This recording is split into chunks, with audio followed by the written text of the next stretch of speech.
Welcome to 131XR. Today we're going to be talking about Sketchbox and Green Sky Games' Chrono Strike. It's a game that is very similar in essence to Super Hot, but can it live up to that legendary VR title? Chrono Strike is a game in which you, as the player, have to defend against waves of oncoming enemies.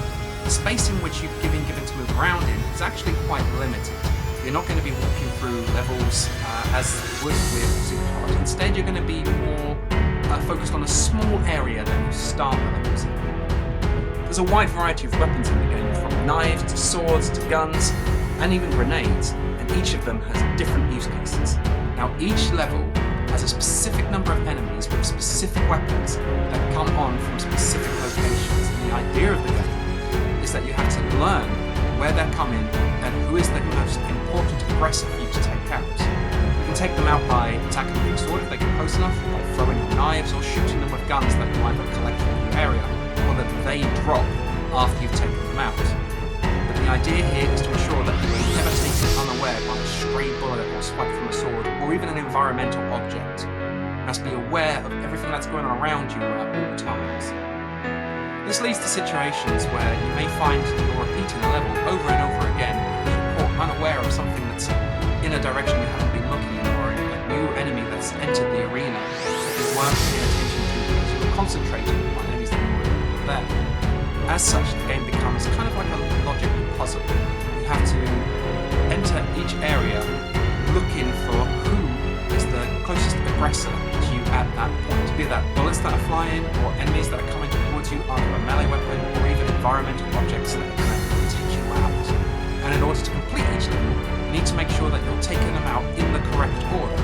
Of course, you can duck and dodge and move out of the way of oncoming attacks and bullets and such. You can even use a sword to slice bullets in half should you be accurate enough. But it's the timing that's important. The timing of all of these elements is what you as the player need to ensure that you are balancing with your own return aggression.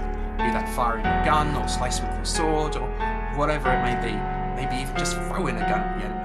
These are all legitimate ways to take out the enemies that are coming towards you, but you must ensure that your defensive maneuvers are another form of attack.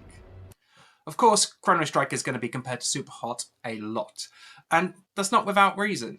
The game moves in slow motion until you as the player press a button to speed up the action.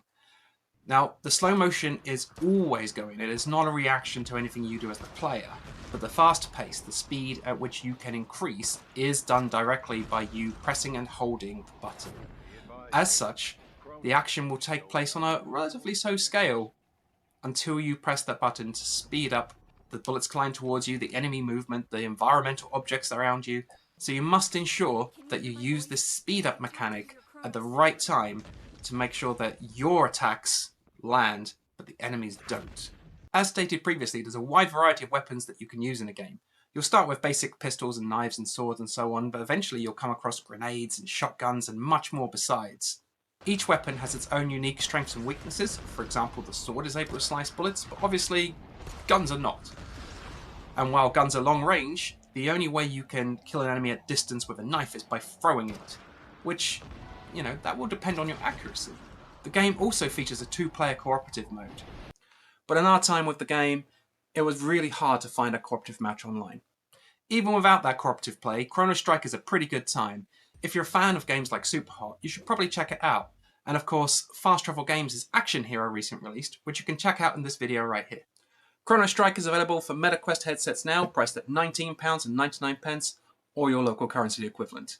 If you're a fan of games like Super Hot, you should probably go and check it out.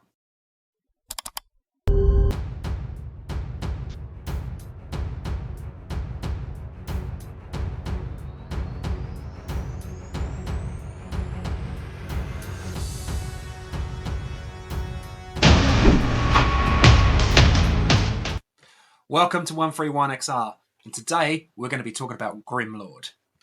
Grimlord's had quite a path to get to this point. Originally launching as a Steam Early Access title in 2023, it made its way to MetaQuest headsets through AppLab in early 2024, and now we have the full release available via the MetaQuest store. The game essentially wants to be the Dark Souls of VR, and there's nothing wrong with that, but there are a lot of titles trying to claim that trophy. Is Grimlord VR the one that's going to do it? In Grimlord, You play as an unnamed adventurer who awakens in a monastery with a task to stop the tyrannical ruler of the land, Grimlord. Given its dark theme, the environments are generally pretty grim and foreboding. Lots of browns and greys, and the kind of thing you would expect from a dark fantasy experience. The enemies and weapons are very well detailed. Smooth animations and interest in detail make sure that all of the fights, even the small ones, remain entertaining throughout the experience. It can be a little bit janky at points, especially with things like weapons clipping through enemies, but on the whole, the experience remains fairly high quality. The game takes place across 4 chapters, and it's your typical kind of sword and shield battling affair. There are 12 boss battles, and a craftable weapon system. There's over 150 collectible weapon parts, which you can then use at a blacksmith to create new weapons. And this system is actually very enjoyable. The character progression, much like the crafting, is also worthwhile engaging with. There's a character skill tree which allows you to level up and unlock new talents and skills associated with specific weapons. In addition to the classic sword and shield gameplay, you can also use magical weapons, such as the Mage's Staff with powers of fire, wind and ice and so on, or a bow and arrow. As we stated earlier, the game is likening itself to Dark Souls in VR. That means that in combat, you have to be cautious. In order to get the most out of the system, you must make sure that you're carefully blocking and parrying the enemy's attacks. However, we found during our playthrough that simply equipping 2 swords might make things a bit easier. There's a system in which the enemies can knock the weapon out of your hands, and you might think that's great. But unfortunately, sometimes when they do, the weapons aren't reholstered, and thus you simply lose the weapon for your entire run. This can lead to unfortunate deaths. And in Grimlord, just like in Dark Souls, when you die, you'll not only return to the last save point, but you'll also drop the matter that you have collected from your fallen enemies. And if you die again before you retrieve that matter, you've lost it forever. The typical enemies you'll face in Grimlord are unusual fantasy stuff. Goblins and undead knights. But then you'll come across some epic boss battles alongside this.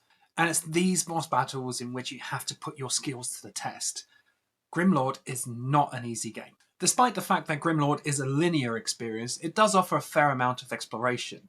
And this goes hand in hand with the efforts that the development team have made to keep you immersed in it. The game doesn't feature any kind of menu system whatsoever. Your weapons can be hosted on your hips or your back, wherever it is that you feel that they're in easy access for when you really need them. The game is designed to be played both sitting and standing, but unfortunately, when you're playing seated, there can be issues reholstering your weapons, and there doesn't seem to be any kind of way to adjust this, any kind of options or menu at the front end of the game to allow for this change. And this immersion again extends to simple things like drinking potions. You'll need 2 hands to open the bottle and to drink the potion, and thus you'll need to holster your weapons first. And of course, as we said earlier, there is a smithing system in the game that allows you to create some elaborate weapons. Anything that your imagination can think of, in terms of a dark fantasy setting at least, you can build it here in Grimlord. While the game clearly still needs some polish, it is a thoroughly enjoyable experience as it stands. With around 15 hours of gameplay, you're not going to be done with it anytime soon. It does still feel like an early access game in places, but if you're looking for a hard, satisfying Dark Souls experience in VR, you can probably forgive the odd blemish. Grimlord from Metal Cat Studio is available for MetaQuest headsets now. It's priced at £18.39 or your local currency equivalent, and if you're looking for a dark, Souls-like adventure, we reckon you should check this one out.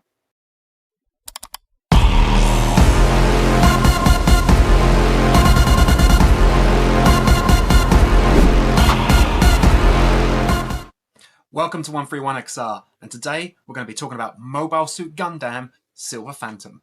Mobile Suit Gundam Silver Phantom is an interactive movie experience, not like the recently released Human Within, where you get different dialogue choices to progress the story in different ways, but more like a traditional experience the story, play a small gameplay sequence, experience the story, an interactive movie.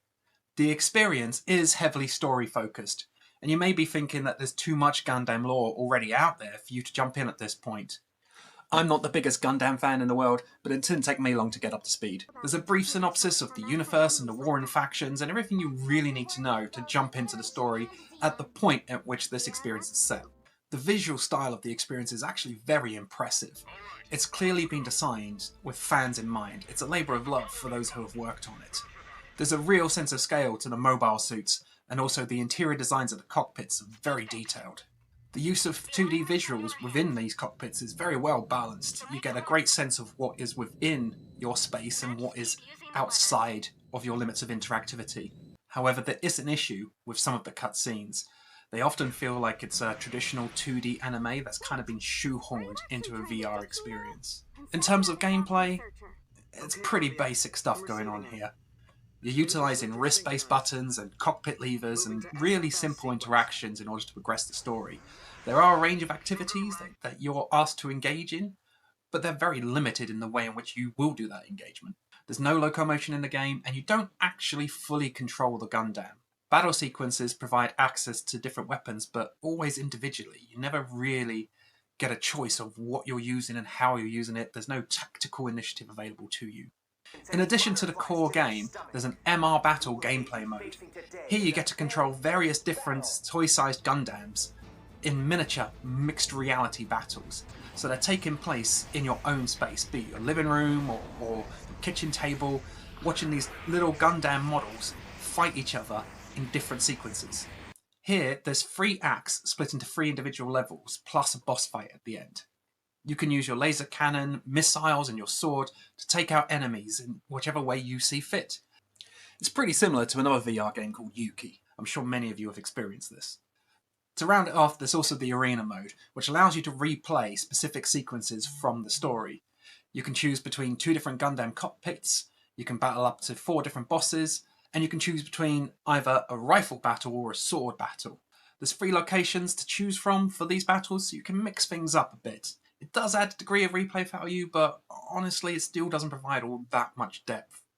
One of the biggest issues we had with Mobile Suit Gundam Silver Phantom is the loading screens in the story mode, and the juxtaposition between 2 different perspectives. Sometimes you're playing in first person, and sometimes it switches to a third person camera. And this takes away a lot of the sense of immersion that you expect of a VR experience. As you're never really in full control of the mobile suit that you're piloting, that sense of immersion just often isn't there.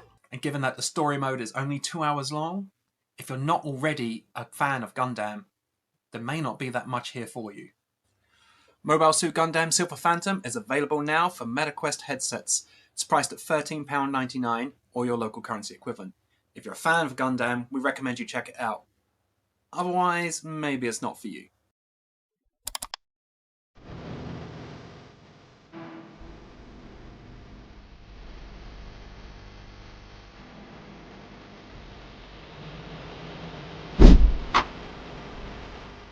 Iron Rebellion from Black Beach Studios is available for MetaQuest headsets now. It's priced at £19.99 and it gives you the power to pilot a giant mech in VR. Giant mechs in VR. Iron Rebellion is a pure multiplayer experience. There's no single player campaign here, but what it does have is a great onboarding system, giving you the power of piloting a mech immediately. The game originally released as an early access title back in 2021, but now here on MetaQuest, there's a whole bunch of new features being added to the game. Leaderboards, a reworked matchmaking system, AI overhaul, and a progression system that's entirely new to the game. Immediately upon jumping into your first mech, you'll notice that the game looks fantastic on MetaQuest headsets. Each of the cockpits is very wonderfully detailed, with lights and buttons that flicker, and everything seems to have a purpose. It's quite snug in these cockpits, but that means that you can actually reach and activate everything that you need as soon as you need it. And Iron Rebellion is a game that's going to ask for quick reactions. Iron Rebellion does feature a lot of text, especially in the hub menus. However, it is all well laid out and is perfectly legible. The maps in the game are pretty formulaic, but are functional. You won't find any grand vistas here. They're all classics like snowy landscapes or dust bowl arenas, junkyards piled high with disused shipping containers. However, despite the fact that the aesthetic is pretty familiar and pretty basic, they do provide well-designed arenas for your battles. With regard to the mechs that you're piloting, you'll find there's 3 different types available: light, medium, and heavy frames. That's light, medium, and heavy frames. The choice that you have available to you will depend on the ranking system, with new weapons and new equipment available to you as you rank up. And Rebellion being a multiplayer only experience, you'll need to engage in battles against other players in order to rank up and access new equipment. The modes that are available include Team Deathmatch and Conquest and other familiar things that you'll no doubt have experienced before. Thankfully, there are bots available, so if you're playing and you can't find anyone else to play against, there is always the opportunity to play against AI opponents. Despite the fact that Iron Rebellion sees you piloting a mech, the controls will be pretty familiar to most first-person shooter players. You've got your left hand, which controls your locomotion, and your right hand, which controls aiming and weapon selection. Obviously, the key to each match is to destroy the other mechs and the players that are piloting them. While you're doing so, you'll find that your armor can decrease pretty rapidly, but there are collectibles within the maps that allow you to recharge. However, going for them is a danger in itself, because in order to pick them up, you'll need to use a lever that's between your legs, meaning that you'll need to let go of your weapon selection in order to pick up those power-ups, thus leaving you vulnerable to a counterattack.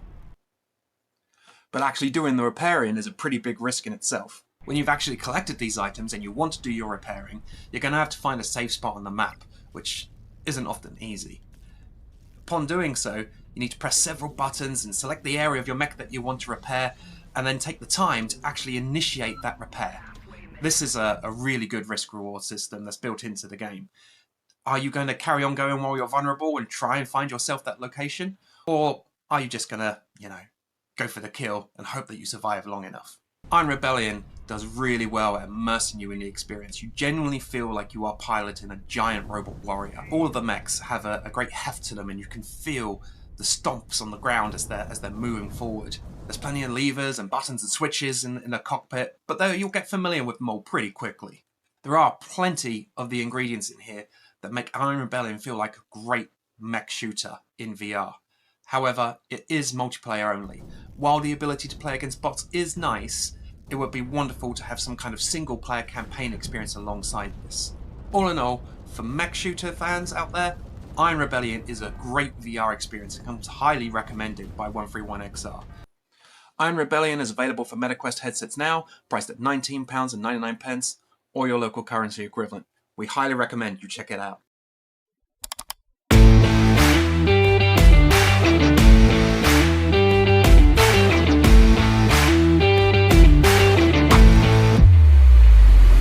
Hi everyone, and welcome to 131XR. In this video, we're going to be talking about X8 Contra Super Wallstorm for the MetaQuest headsets. X8 Contra Super Wallstorm is built upon the original X8 game. X8 is a 5v5 free-to-play hero shooter designed specifically for VR. You can purchase X8 Contra as DLC for X8, or you can purchase X8 Contra Super Wallstorm as a standalone experience by itself, which does actually include the X8 base game as well, but that's not what we're here to talk about today. What we're going to be talking about is specifically the X8 Contra Super Wallstorm content. While X8 is a competitive game, X8 Contra Super Wall is instead a co-op experience. It brings with it a lot of recognisable Contra items and enemies and mechanics, all the kind of things that you might be familiar with if you are a Contra fan already. As might be expected, X8 Contra Wallstorm plays in a first-person perspective. You take on the role of either Bill or Lance, the two heroes from the original Contra series, and head into a world designed for two-player cooperative gameplay. You'll enter the arena in either solo or cooperative with your buddy as intended, and end up fighting against wave after wave of increasingly difficult enemies, trying to take them down and progress as far as you can. You'll be fighting against many robotic enemies, walking, rolling, flying, gun turrets, but you'll also encounter many familiar bosses from the Contra series. There's also an array of power-ups directly from the Contra games, and some new bits thrown in for good measure. It's certainly an interesting experience, but it's not without issue. To begin with, we reviewed X8 Contra Super Wallstorm on a MetaQuest 3S headset, as we do with all games on this channel, and we experienced several crashes many times during our time with this game. From in-game crashes to menus and even on the initial load up. To say that X8 Contra Super Wallstorm needs a bit more optimization might be an understatement. Secondly, there isn't actually that much new content here. Although it's completely different to the foundations of X8 being a cooperative game rather than a competitive one, you'll be fighting through waves of enemies and getting a high score, but there isn't really that much else to it. The enemies will be coming out of a big wall, hence that Super Wall Storm title, and you'll fight through waves and waves and waves of them. But once you've done this, there's not much else to do. Except the actual X8, of course, but that's not what we're here to talk about today. We're talking about X8 Contra Super Wall Storm, not X8 itself. Contra fans looking for a new Contra experience will undoubtedly love what is available here to play. And X8 players who are already familiar with the 5v5 hero shooter gameplay will love that this mixes up the formula quite considerably. However, if you're a VR gamer that's just looking for a new shooting game, this probably isn't the one for you. X8 Contra Super Wall Storm is available for MetaQuest headsets now. The core package is available for £11.99 or your local currency equivalent, and you can get the DLC in X8 through the X8 app itself. Thanks very much for watching, we'll see you again soon.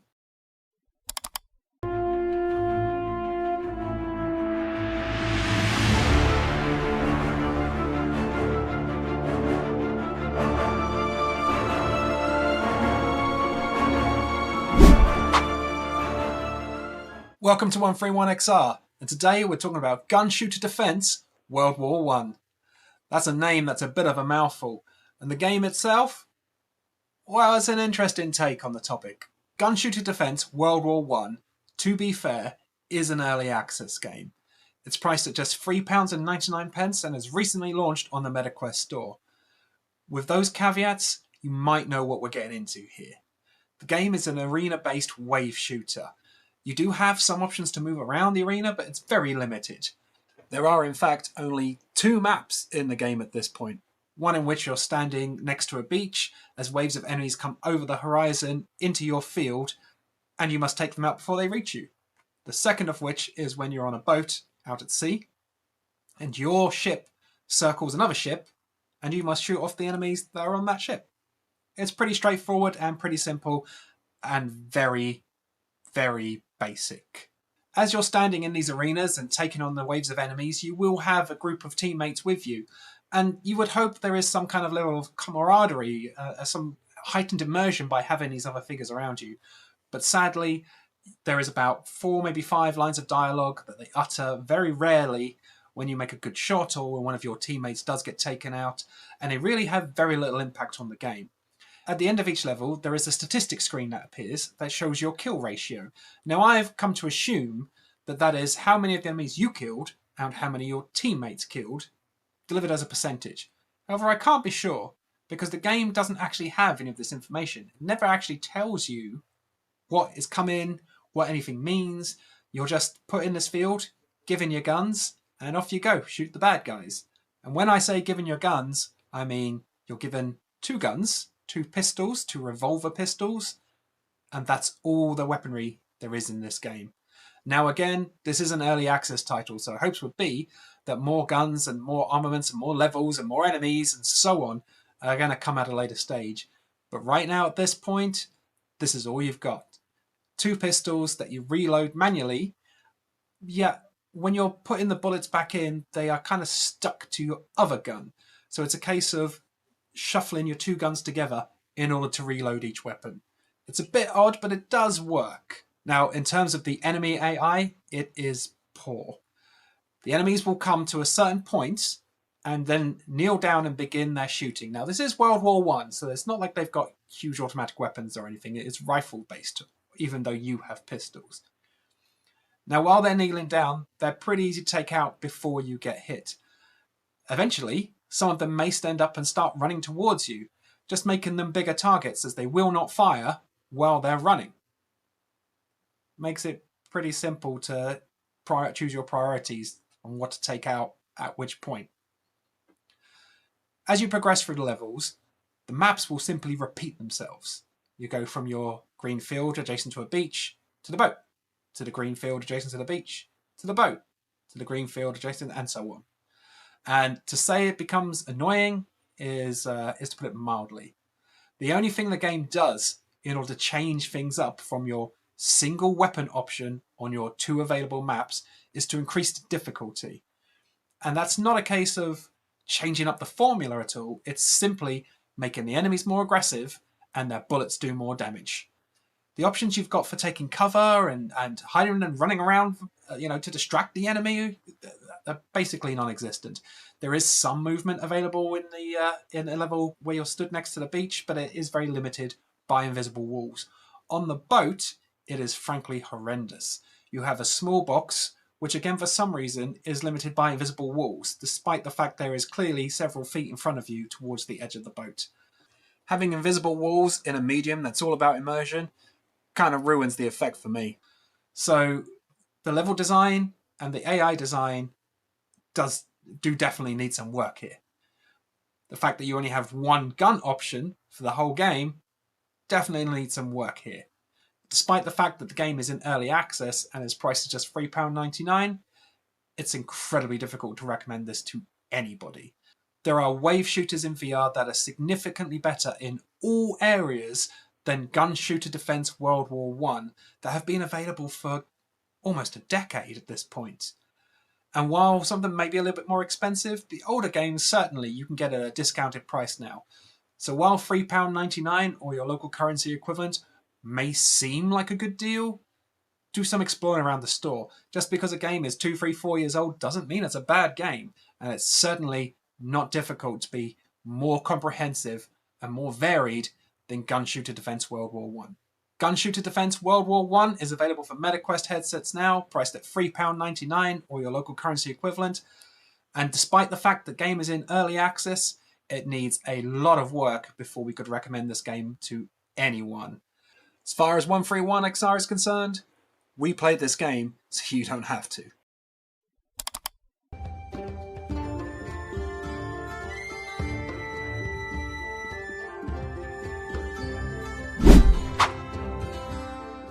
Welcome to 131XR. Today we're looking at Mythic Realms, the brand new MR roguelike game for MetaQuest headsets.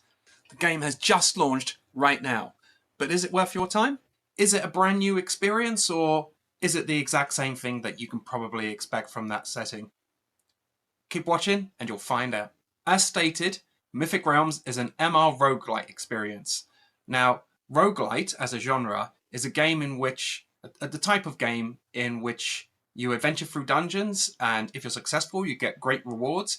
If you're unsuccessful, you must repeat the task, but all the while you're gaining new abilities, new weapons, and better stats and so on, making each run easier than the last, until you reach such a point where you can progress.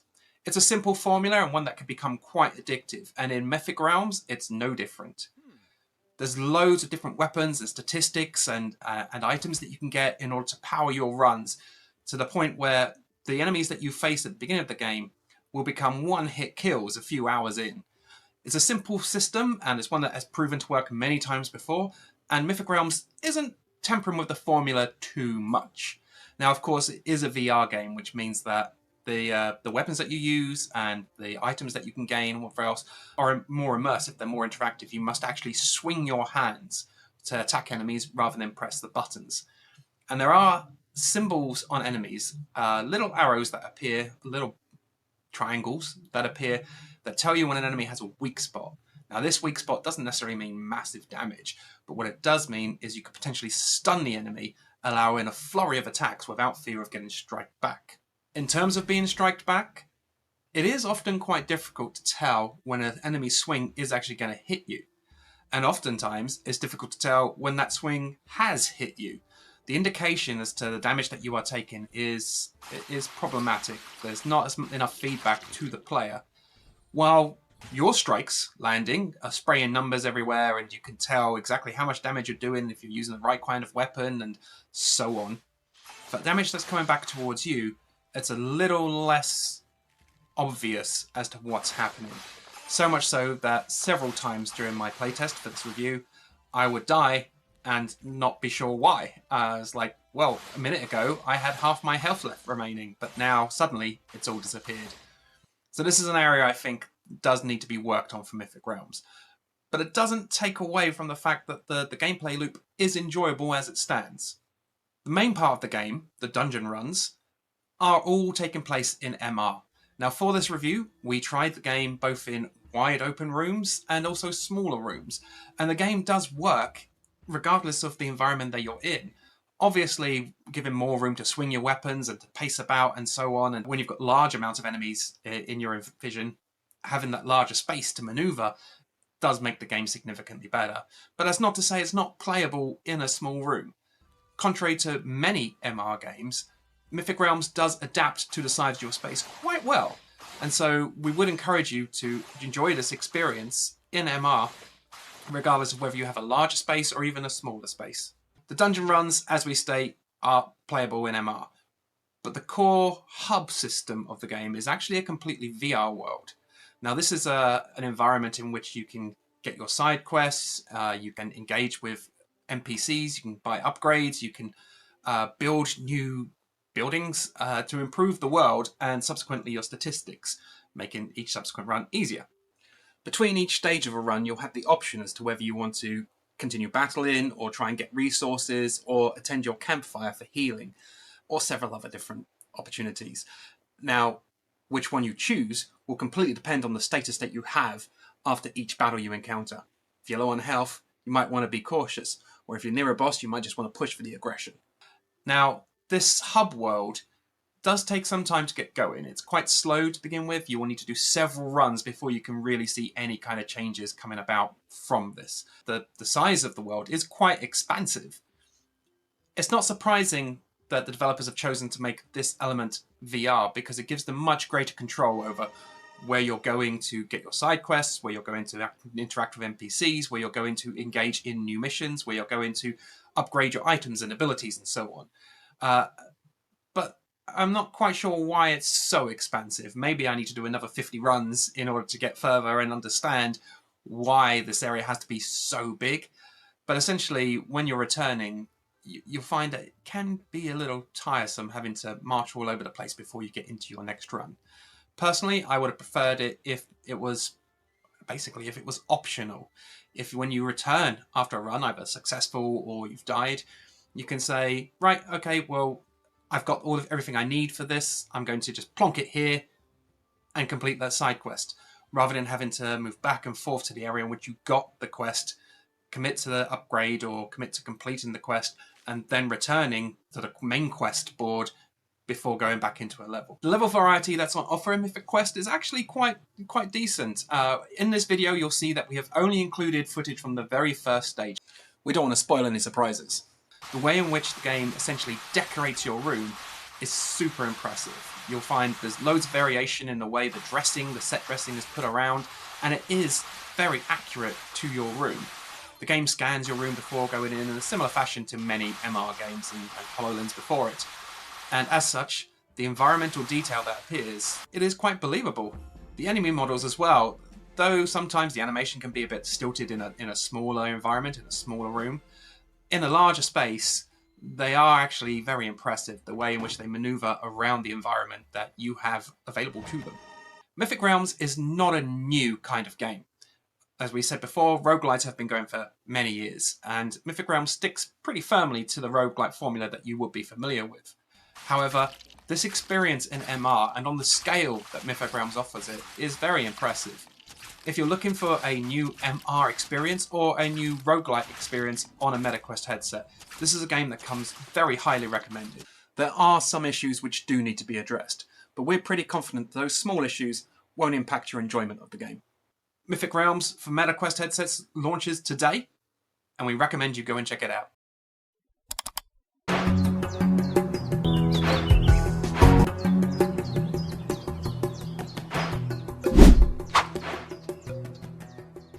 Welcome to 131XR, and today we're going to be talking about Stupid Cars from Gimbal Studios. Stupid Cars is a logic-based puzzle game. You have a complete overview of a map, and cars that drive along the map from a beginning to an exit. The beginning is highlighted by an arrow that glows on the map, and that exit is predetermined.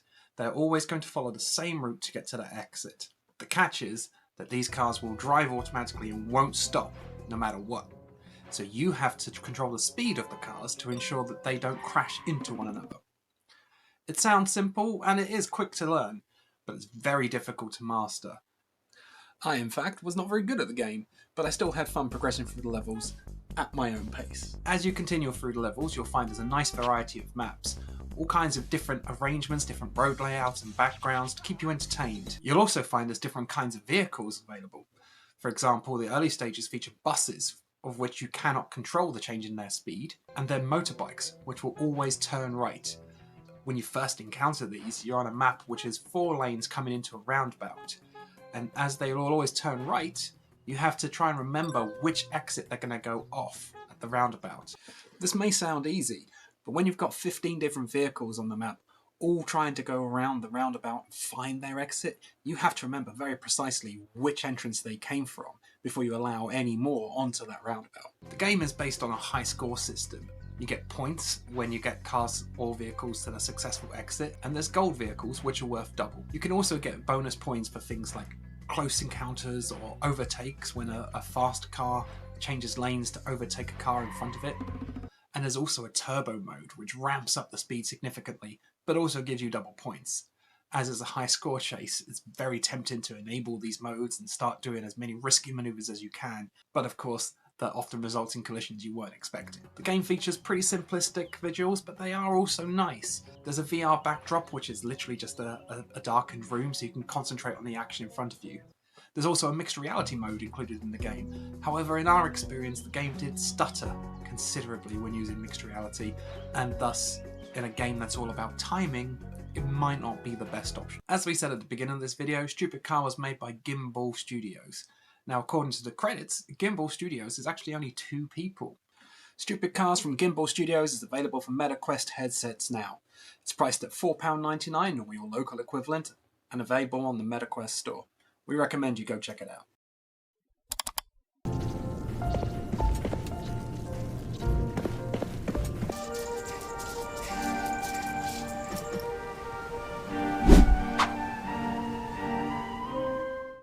Welcome to 131XR. Today we're going to be talking about Escaping Wonderland from Cortopia Studios.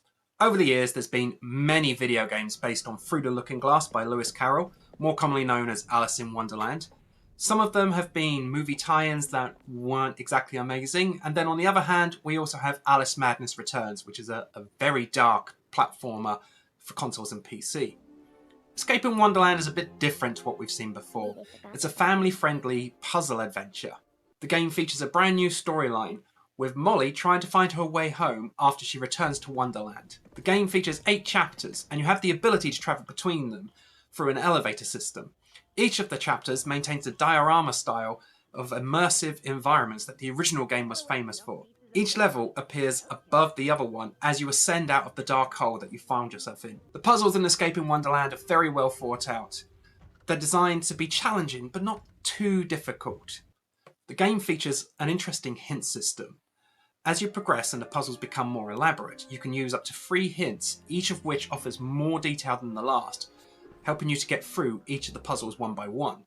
It also makes sure that you're continuing with those puzzles at a steady pace so you can keep along with the narrative.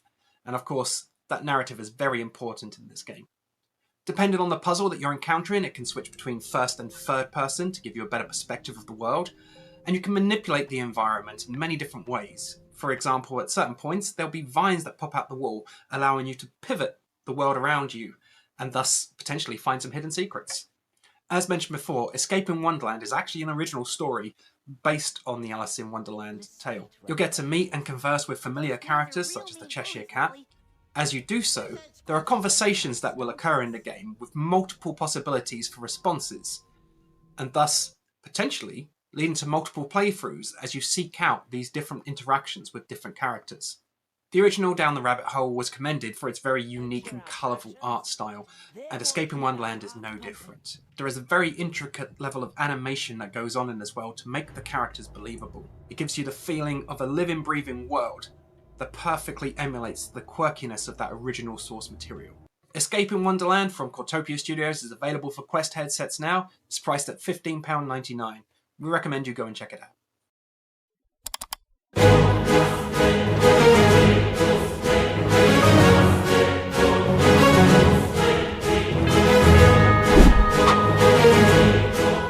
Welcome to 131XR. Today we're going to be talking about ShoppingCraft, magic goods a new game from Ingenious Studios. ShoppingCraft Magic Goods bills itself as an RPG, but the term RPG obviously has certain connotations. It describes a very specific type of game, and ShoppingCraft is not what you're expecting from that term. In ShoppingCraft, you play as a shopkeep, and it's your job to create items to sell to customers, hence the name ShoppingCraft. But if you're a VR gamer who's been playing games for any length of time, or even you've been playing games on mobile devices, you've probably come across this type of game before. It's generally referred to as a time management game.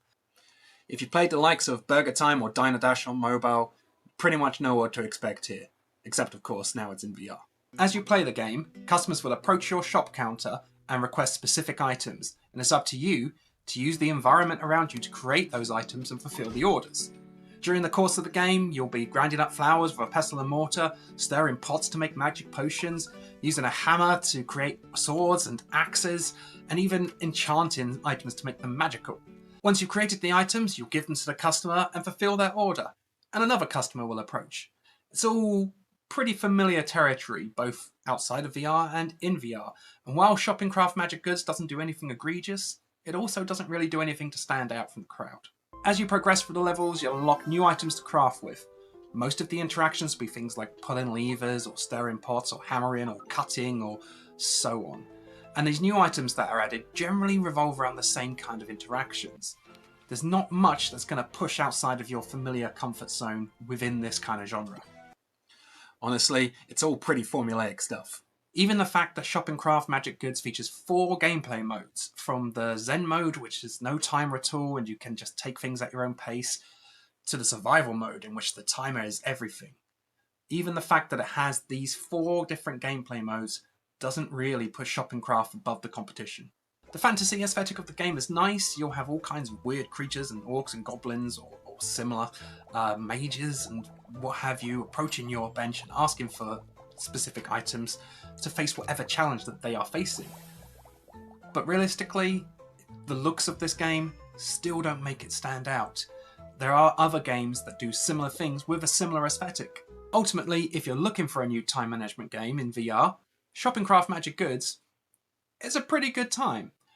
But it doesn't stand out from the crowd. It won't do anything different to those time management games that you already have.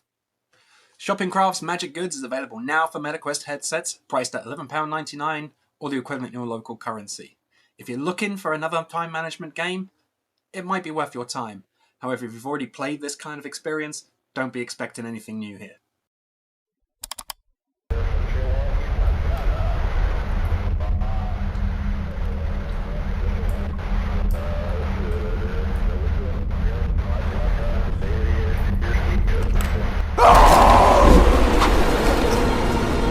Welcome to 131XR, and today we're going to be talking about Bloodiest Games' Madison. Madison is the long-awaited VR remake of Bloodiest Games' flat-screen horror adventure. The game is a slow-burn psychological horror. There's puzzle-solving elements and story delivery, but there's no cutscenes in the game. All of the story is delivered directly to you as the embodiment of the character Luca. It's a very atmospheric and creepy game. In fact, some people might find it too scary at times. However, the Quest 3S version that we've been using for this review doesn't quite stand up to the same level of visual fidelity as the PSVR 2 version. It doesn't hamper the experience, but if you've already played it on PSVR 2, you'll notice the difference. The game is very dark in places, with lights flickering on and off, and it can be a bit disorientating. When you begin the game, Madison doesn't have the best introduction. It's a series of 2D images showing the interactions that you can have, and when a VR game has to spell out to you that you can use your hands to pick up things, it's probably not a good sign. Once you get into the game, you'll discover that the instant camera is one of the main mechanics in the game. This is the kind of camera that people of a certain age will be very familiar with, where you take a picture and it instantly develops that picture in physical form. This camera can be used to solve puzzles and uncover new areas, and all sorts of interactions are done through this device. Despite the introduction to the game being a bit basic, once you're playing, there is no hand-holding. You're expected to uncover clues and solve puzzles by yourself without being led down a checkpoint system or anything similar. The game uses classic horror tropes like items shift in when you move away, and then back again when you look at them. There's also plenty of jump scares involved. As we said earlier, this game might be a bit too scary for a lot of people. The level of immersion that VR brings is very different to playing a game like this, or the original, on a flat screen. Speaking of immersion, Madison's a bit of a mixed bag. The visual quality, the darkness of the environment, and the soundtrack are generally pretty good. However, it's easy to tell that Madison was based on a flat screen game originally. There's plenty of press B to do this, or areas marked with different floating indicators showing where you should be going and what you should be interacting with. Even though, as we said, there's no hand-holding for solving the puzzles, there is plenty of leftover markers from the non-VR version of the game. There's areas where you're supposed to be placing an object and you'll get a solid green or red marker showcasing what the object's supposed to be.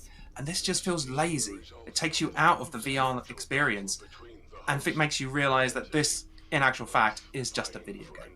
You'll also find that very few items are interactive, and those that can be interacted with are very clearly highlighted. The controls are pretty janky, often making items difficult to pick up. While some players might find Madison a bit too scary, the immersive nature of VR as a whole does elevate horror quite significantly. Other players who are familiar with the kind of experience that's available here might find the game a bit too sedate. It does move forward at a snail's pace. The need to solve puzzles off your own regard is interesting. The fact that once you've started on a path, it's up to you to reach it to its conclusion. However, the indicators that are left over from the original 2D version of the game do kind of soften that level of immersion. While you may feel that there are jump scares and the atmosphere is quite foreboding, you never really feel like you're in this world. You're simply playing through the motions. So Madison is a very capable VR game. It's very scary in places, but it's certainly not the highest tier of VR horror that we've experienced so far. Bloodiest Games' Madison is available now for MetaQuest headsets, priced at £24.99 or your local currency equivalent. If you're a horror game fan, it's worth checking out. However, if you just want to dabble your toes in the genre in VR, there are better horror game experiences out there.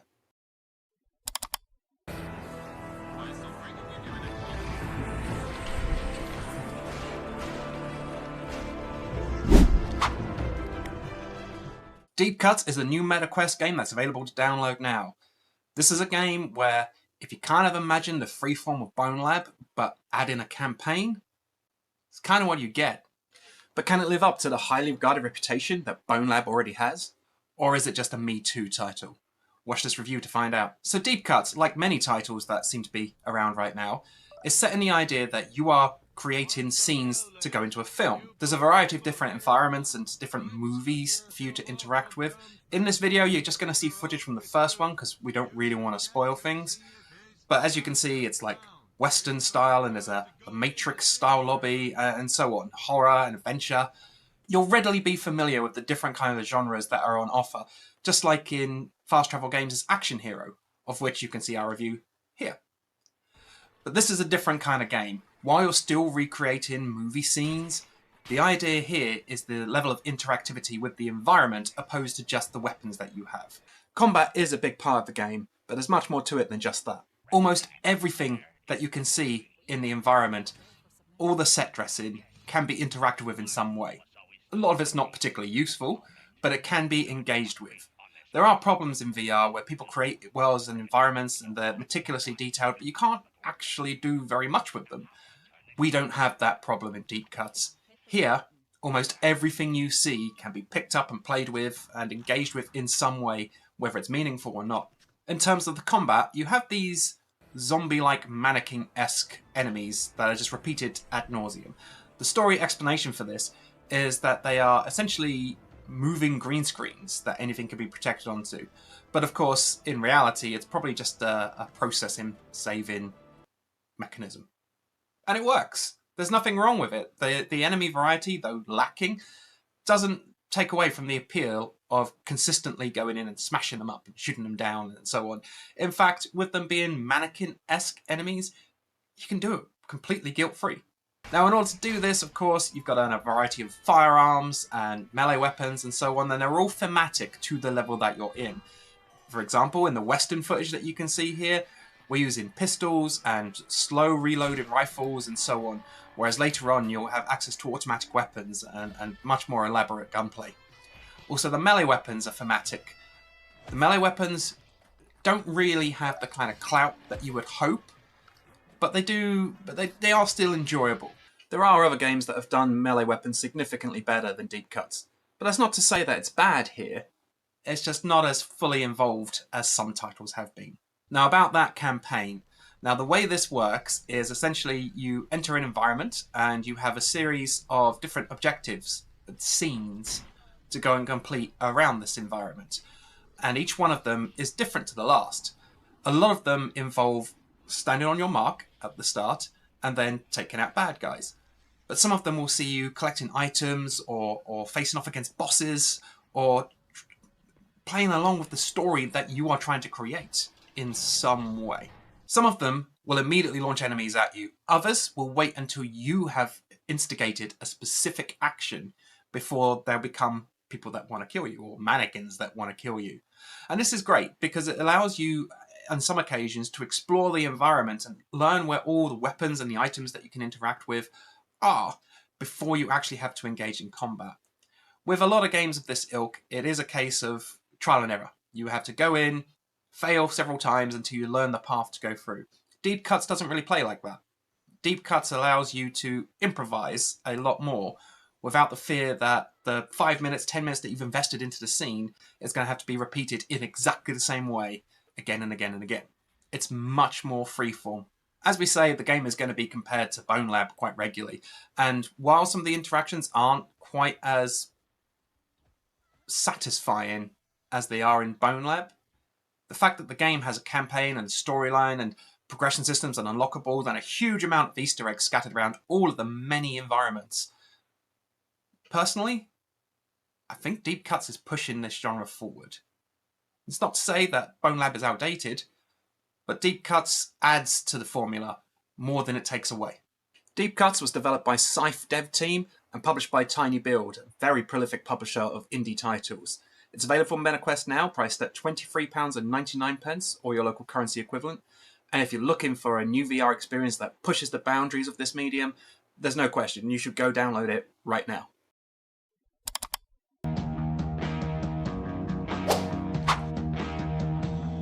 Hi everyone, and welcome to 131XR. Today we're talking about Rose City Games' Lovesick, a brand new title for MetaQuest headsets available now. Now, a lot of people have been saying that this is basically a story-led Guitar Hero, but can it live up to that expectation? You'll find out in this review. So Lovesick is very heavily story-led. It's essentially a game in which you, as a member of this band, are drawn down a path that you don't really have much say in. You're following the plot that's been laid out by the developers in a very linear fashion. And that's okay. The storyline is pretty good, it's pretty enjoyable. However, along the way, the suggested Guitar Hero style aspect is very small. There is some rhythm action sequences, but largely, Lovesick is more like a modern point and click game. You'll venture around various small environments, starting with your home and then later on a mall and so on. And as you do, you'll have a small amount of objects that you can interact with. Now, everything that you can interact with in the game leads to a puzzle of some kind or interacts with a puzzle. There's no randomly picking up a coffee mug or turning on a radio or a television or anything unless it's integral to the adventure, to a puzzle that you are going to solve. It is also incredibly limited in terms of movement options. You are able to teleport between hotspots in these environments, but not walk naturally between them, either with an analog stick or with your own movement. There's also only snap turn and no options for a smooth turn. This does create some significant issues when trying to interact with some objects. Sometimes they'll be closer or further away to where you've teleported to, and you have to stretch to reach them because there is no physical movement in the game. Furthermore, there are certain abilities that you unlock as you progress that can be very twitchy. Sometimes they work perfectly, super smooth, and you're happy with your progress. Other times, however, they just won't behave in the way that the game has taught you to. Either they don't connect or they just don't work. And it's up to you to figure out how to fiddle with them until they do the job that they're supposed to do for you. All in all, this kind of leads to the puzzle element of Lovesick being being pretty hit and miss. Sometimes you can make that progress and you feel good about it. Other times you're sure you're doing the right thing, but it's just not clicking until eventually it does and you realize it wasn't you, it was the game the whole time. Obviously, the story in Lovesick is a very important part. The game is quite filmic in places, especially in the introduction, which is super impressive. The characters that you'll interact with, they are pastiches of late 90s rock stars or wannabe rock stars, and there's nothing particularly original here. But they are entertaining. You will enjoy spending time with them, even if they do swear quite a lot unnecessarily. You will find there's a lot of humour and relatable elements in this game for people who are familiar with that era. The game is set in 1999, so if you've got a few less wrinkles than me, you might not get some of what's happening. Visually, the game's quite impressive. The environments all fit together pretty well, even though not much is interactable, so you would hope everything looks the part. The character models are nice. They're brightly coloured and they suit the environments that they're placed in and the storyline that you're playing along to. However, there's no lip syncing of any kind. They simply bob their heads while looking at you and talking to you. You do have dialogue options as the player, but essentially it doesn't really matter what you choose because there is no changing the outcome of a certain scenario. Instead, you'll find that the dialogue options just give you more options to communicate with these people, to learn more about their backgrounds and their thoughts and their feelings and their position within your band. They open up more opportunities for background information, but they don't change the outcome of any specific scenario in any way. In fact, on many occasions, there are times when you can just pick whatever option you feel like and just play it out. And then once that is done, you don't need to go back and ask the other options that are available to you. And this is key in the fact that once you have asked one, all the others become available to you again. So there is no player input or changing of how the storyline develops. Lovesick has grabbed quite a lot of attention upon release, and it's fairly easy to see why. The game is interesting, it's different to what we often see in VR, and it is arguably pushing the medium forward as a storytelling medium. However, there are so many issues with the game in terms of the technical capability of it, in terms of the lack of movement and the lack of immersion in this world, that it's really hard to recommend this game. People that are familiar with the late 90s vibe might get a kick out of the atmosphere, and people who just want a story to play through, I mean, there are better options in VR, but Lovesick's not bad. However, for people who are very familiar with VR and have played a lot of VR games, I can't see there being anyone that's going to be drawn back to Lovesick after the first hour or so. Rose City Games' Lovesick is available now for MetaQuest headsets, priced at £11.99 or your local currency equivalent. Sadly though, we don't think Lovesick is a game that many people are going to enjoy to its fullest.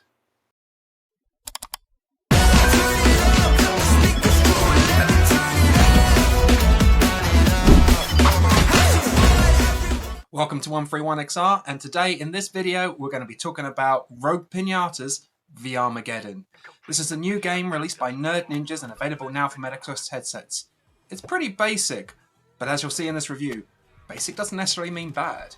Rogue Pinatas VR-mageddon is what seems to be a bit of a common thread at the minute, kind of like a roguelike game. You'll start in a hub area, choosing your character you're going to play as, whether to play solo or in cooperative multiplayer, more on that in a bit. And then you'll enter a world where it's a free roam environment and your job is to smash pinatas. That's it. That's all there is to it. I mean, who doesn't love the idea of running around a town smashing out pinatas? But not quite. As you're going through each level, you will collect candy from fallen pinatas or smashing environmental objects or hub boxes that you can stand around to break open, each of which has to have a specific timer. And when you collect these candies, you'll level up. And at each level, you'll get the choice of one of 3 upgrades. Now, these could be passive upgrades, like increasing your defense or increasing your melee attack statistic, or you can unlock new weapons or increase specific abilities with said weapons. Now, there is no limit to the weapons that you can carry. You can have a gun and a baseball bat and upgrade both of them several times. You could be holding several melee and shooting weapons and change through them on the fly. So finding your favourite combination of weaponry is super key towards your enjoyment of this game. And enjoying this game is pretty easy. As we say, it's quite a basic game. You go in, you do a run, you kill some pinatas, you fight a boss, you come out. You go in, you do a run, kill some pinatas, fight a boss, and you come out. But all the while, the experience you're gathering is upgrading your character and your performance in those runs, and thus making each subsequent run a little bit easier. Now, the co-op mode for Rogue Pinatas is excellent. Think a bit like Left 4 Dead, but with colourful pinatas instead of zombies. And you'll kind of get the gist of where this is. As you're going through, you'll have to work and coordinate your team, but not to the point where it's like super strategic. It's just you're in this environment having fun together, making sure that no one has pinatas jumping up from behind them or anything similar, in order to survive together. Obviously, the difficulty level is increased when you have more players in the environment, and it's done pretty well. The balance in between solo play and multiplayer is actually something that I believe Nerd Ninjas have spent a lot of time on making sure is right. And the ultimate result of that is that it's fun. It's fun to play single player, and it's fun to play in cooperative multiplayer. There's nothing too extraneous about it. It's not going to push your limits. It's not a game that's going to make you say VR is the one. But for people who have played a lot of VR, it's a good fun time, especially when playing with friends. Now, one thing that particularly stands out as a problem with a lot of VR games is the onboarding. For people who are new to VR, it can sometimes be a struggle. Maybe there's hefty tutorials or too much information at the start, or maybe you're just not giving the player the right information they need to dive into the game. Rogue Pinatas VR does this very well. In the very first instance, before you even see the main menu, you're standing in a room with a group of characters around you who ultimately are the playable characters, and one of them hands you a bat. Obviously, your first instinct is just to reach out and grab it. And as you do, you swing and hit a pinata. Really simple. Bat in front of you, there's a pinata, take the bat, hit the pinata. Straight away, the game has told you everything you need to know to get started. A short scene takes place, and then you're put in that little hub where you choose your character before diving into a world. Now, when you start, experienced VR players take note, there is only teleportation as the default setting, as a default locomotion setting. However, you can change this in-game, in a run, in the options menu, and for those who are experienced in VR, we highly recommend you do it. The game is significantly better when you have free-form movement. As you progress through Rogue Pinata VR, you'll find all sorts of ridiculous weapons and special abilities, and eventually you'll become a pinata smashing powerhouse. And it's great fun to see you upgrading. It is a game that very much has that one more run feel, which of course a lot of games of this style aspire to being. So congratulations Nerd Ninja on making a game that we just wanted to play. We just wanted to continue playing. Rogue Pinatas VR is available for MetaQuest headsets now. It's priced at £19.99 or your local currency equivalent, and we highly recommend that you check this one out for a good fun time in VR.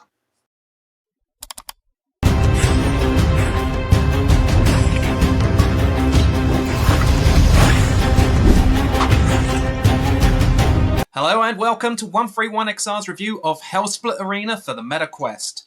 The game launched some years ago now for PC VR, but can it live up to that highly regarded reputation on the MetaQuest headset? Watch this review to find out. Hellsplit Arena is a dark fantasy medieval style combat game. There is a story that goes along with the game about you being some kind of war hero that died tragically, and now you're in the underworld and you're fighting all these undead creatures. It is interesting, but the main part of the game is the combat. And the combat is pretty good.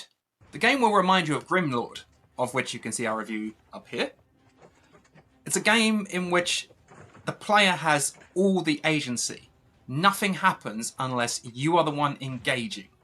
You can obviously stand back and take the blows, but you'll die pretty quickly because the combat is quite brutal in places.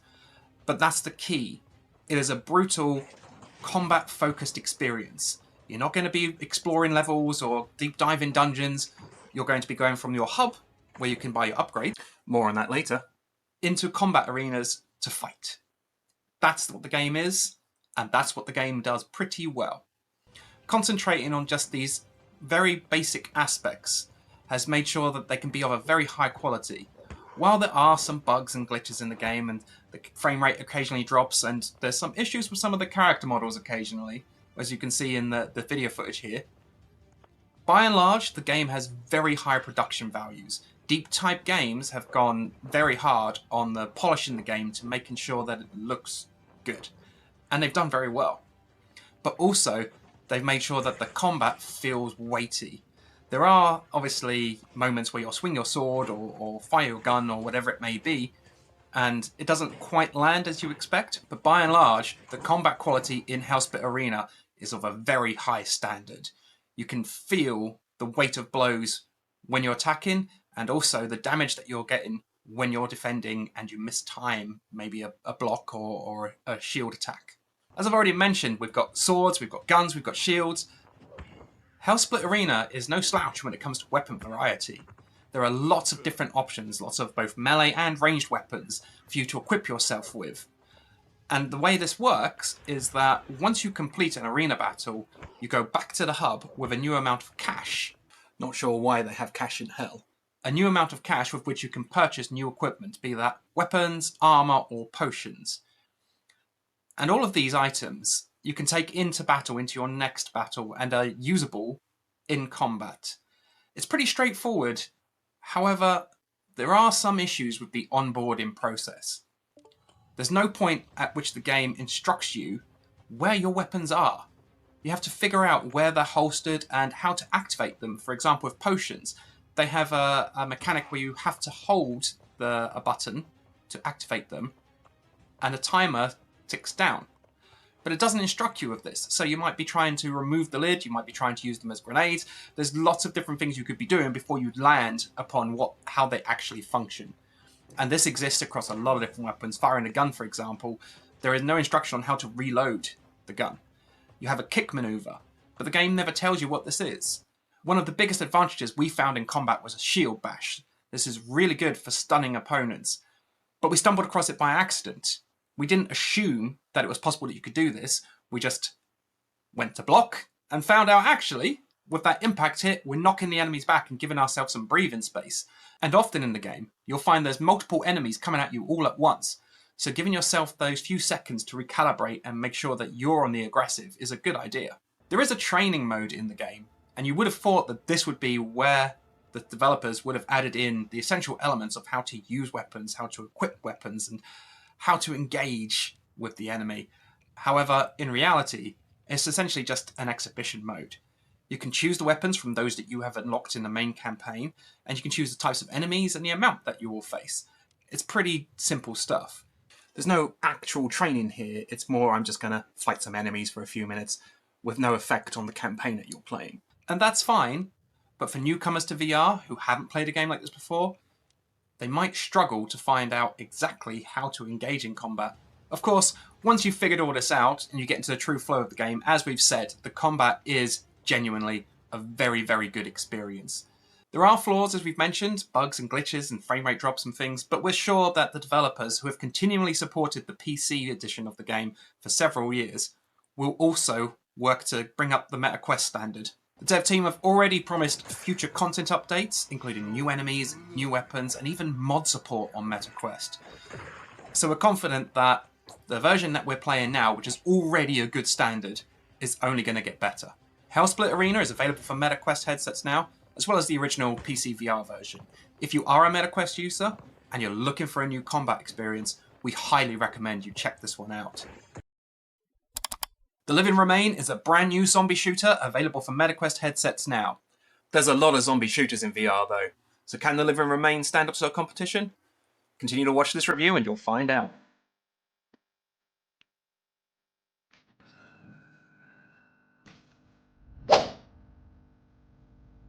The game has been developed by a two-person team known as Five Finger Studio, and essentially it is a story-driven zombie shooter.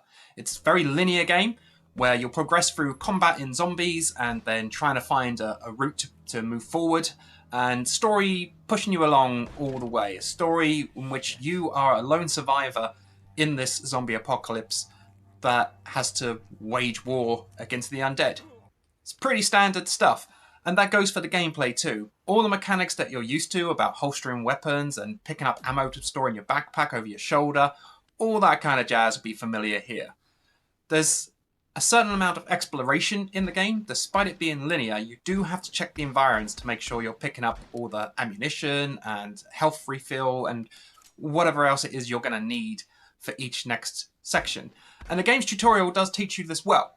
Right at the start, you'll find that there's a memory rewind bit that teaches you the basic control functionality, and then you'll go into a linear path which teaches you about how to use weapons, teaches you about how to solve environmental hazards, such as using a fire extinguisher to put out a fire, or the fact that you can't shoot guns inside metal containers. You have to use a knife to stab zombies, and basic lessons in how the world works. And this is all pretty fine. But once you get out and start enjoying the real game, there are some issues.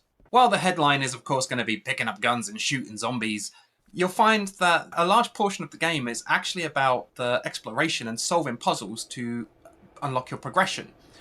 Sometimes this is actually really insightful, and you'll have to explore the area thoroughly and use lessons that you know from the real world to implement in the VR world. And this is good stuff. However, sometimes the puzzle solutions are obfuscated by simple errors. For example, there are issues with item popping. So you might see, oh, that's the exit ahead, but as you approach, something pops up in front of it and you're like, oh no, actually this is blocked. And you end up doing a lot of backtracking and looking around the area because of these simple issues that should really be overcome. The game has got quite a lot of attention and has got some good reviews, especially on PC VR. But sadly, we don't see it. The gunplay is pretty basic, it's standard fare. The zombies aren't really a threat. You can get up pretty close and personal before you have to take them out. In a horde situation, it's different, of course. But when there's only 1, 2, 3, 4, 5 even around you, you're not going to feel like you're under pressure. The puzzle solving element is pretty basic, and while at times it's interesting, there's too many points at which you come to a sudden roadblock and you're like, what's going on here? What do I have to do? With simple, not obvious solutions that don't really entertain, that you're just strolling around an area looking for something to interact with, and that one thing that you can interact with unlocks the way forward. Furthermore, the story, it's not remotely interesting. You start off the game as like this lone survivor trying to find his family, and within 2 minutes, some dude on the radio is like, come on, let's team up, and you're like, no, and then immediately they're like, please, and you're like, okay, and it's like, what is going on here? The dialogue is terrible. There is no way in which this story compels you to progress. What is compelling you to progress is the want you have inside to want to see what comes next. And sadly, as the game goes on, that quickly ebbs away. There's not one single element of the Living Remain which you can point out to being of a high quality zombie shooter experience. The exploration is fine. It's enjoyable, but there are better games out there. The combat is basic standard fare for VR these days. It's not terrible, but it doesn't exactly excel either.